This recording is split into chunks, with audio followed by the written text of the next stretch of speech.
Nominee, during your preamble, you thanked His Excellency the President for nominating you, and that is why you're before this committee. You are in public having said, and I quote you, "I don't ever dream of engaging with Ruto. Mimi niongee na Ruto, niongee na Ruto nini?" I want to put it to you that if this committee nominates you and the National Assembly approves you, you'll be sitting in a cabinet where His Excellency the President will be chairing. I would like to know whether mutaongea nini kwa hiyo cabinet. But that's beside the point. I want to get to the real issues. But that's also a very valid question, because it will be important to know how you will engage as the minister, if approved, cabinet secretary, and with His Excellency the President. Now, there is tax exemption on exploration and accumulation of exploration expenses for offset against income upon full commercialization. What I would like to know is, do you think exemption should be tied to certain activities and for certain duration of time? There are people who are exploring in this country in perpetuity for 30, 40 years, just so that there is tax exempt. And I suspect they've actually explored, and they've gotten the gemstones or whatever they're exploring, but because of the exempt, they continue to say they're exploring. To my last question, the Mining Act prohibits civil servants from dealing with minerals.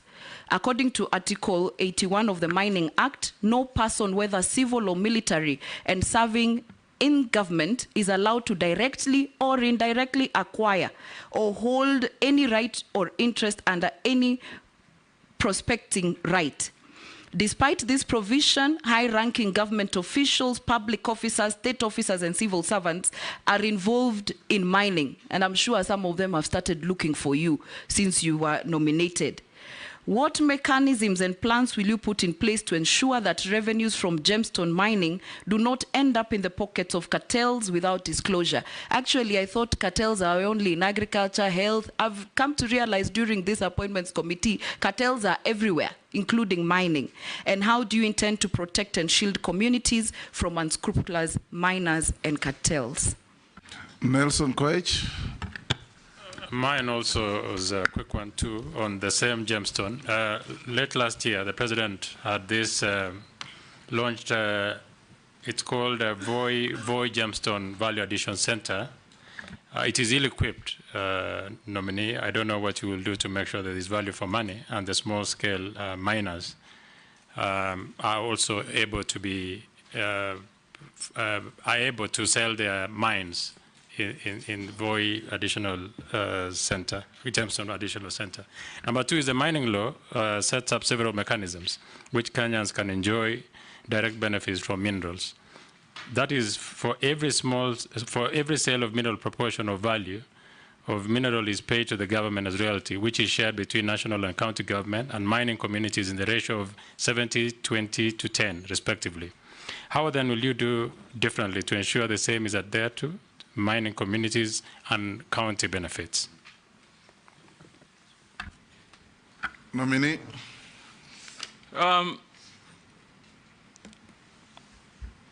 Honorable Leisuda, you talked about exploration, but my research tells me, and I'm yet to get a detailed brief from the ministry, that you're imagining there are people doing exploration for 30 years. There are people doing prospecting for 40 years. How that makes sense, I have no idea. Whether it happens anywhere in the world, certainly it cannot be. How do you prospect for 40 years? So we need to quickly relook into our policy, Mr. Speaker. We can't as a country. And this explains why mining GDP's contribution is under 1%. It can't continue like this. It can't continue. And Honorable Leisuda, you are very right. If you thought you saw cartels, I've come to learn within this short period of time that I've been nominated, there are greater cartels in the mining industry. And Mr. Speaker, if you approve me, that is where I begin. Remove the cartels, remove the brokers. Mining industry in Kenya cannot be a market of speculators. Mr. Speaker, I've also learned that before someone hits the ground, you'll find instances where a company has exchanged hands more than 10 times. Someone has gone, applied for a license, given a license, sold it to the speaker, then sold it to Leisuda, then sold it to Owen, then sold it to some farm in Canada, that one sells to China. All that time that they're speculating and gaining profits, the Kenyan people are losing. They are losing. It's only that I am, and this is a task I'm going to take, because it looks like Kenyan population really do not have an idea of what geological minerals may be in the country. They must get involved, and I'll take it upon me to ensure they get involved. So I identify completely with your sentiments, Honorable Leisuda, and this is an urgent matter that must be discussed and be realigned in a manner that, that works and defeats those cartels. Mr. Speaker, Mr. Speaker, Honorable Leisuda told me, nitaongea na. You don't have to answer that. Only fools don't change their minds. I was going to say it in Kiswahili. Go on and answer the other question. Wapumbavu tu ndo wabadilishe There is mawazo. a question on communities. On Yeah, I'm coming to that. Yes. Number one, I've already picked an issue on, for example, timely disbursement of royalties. Mr. Speaker, I was talking to some people from Taita Taveta County, some community, who told me they have not received their share of royalties on a certain mine for the last 7 years. That can't work. What we need to quickly do is to ensure we create systems that function. And number one priority is that the Kenyan people primarily should be priority in terms of receiving their royalties and benefits. Mr. Speaker, we also have to have a conversation. I am looking forward, for example, to quickly engage the counties. The counties, according to the current law, receive a good chunk of royalties.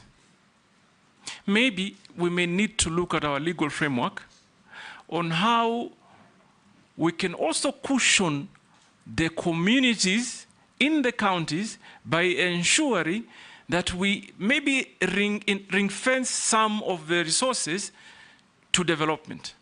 Why do I say this, Mr. Speaker? You know very well. Geological minerals do get depleted. There are generations that will come many, many years after us, and this country must have something to show. We can't, it just can't be a story that Kenya had this and there's nothing to show. So, Mr. Speaker, I am going to engage and create working synergies with the counties and formulate, create a framework that is efficient in disbursing royalties. And also, if I go a step further, these communities must be organized. We must organize them. We must encourage them to get into cooperatives. We must encourage them in some instances. And I like that question because it gives me an opportunity to address something that we call back home as ancestral interests. Many of us, our populations, and it's not only in the coastal region, as squatters, Mr. Speaker. I saw that during the SGR. When they were constructing the SGR, Mr. Speaker, many people were compensated. But the title holders and the residents of certain areas were completely ignored. So there are certain regulations or laws that we must, and I'd be happy to come and engage the community to see how we can improve on them. Mr. Speaker, on Honorable Koech, I haven't seen the Gemstone Center at Voi, but I'm looking forward to see it. But what I think the mining industry needs to do is to focus on private sector investment. Government should not be in the business of competing with its citizens. So there has to be concerted effort and specific focus to encourage private sector investment. Why do I say so, Honorable Koich? Because they will meet the global standards. I am not sure whether the Jameson Center in Voi is properly equipped to test and process what they get. That is an urgent business for me. And I'm going to look into it as soon as I have an opportunity of possibly if this honorable committee approves me. So that we even are able to test, identify what minerals should be allowed for export, what should be kept home for value addition, and what should be put in the market and what values. And I have seen it. I've seen people from Voi coming into Mombasa with a small packet of many, many gemstones and almost sell them at wholesale price. Someone else picks them up, some foreigner will pick it up, go to Hong Kong, go to Thailand, and make double or triple the money that, that Kenyan ordinary man would. So I will look into that as a matter of urgency, Honorable Koich, and I'm hoping that I see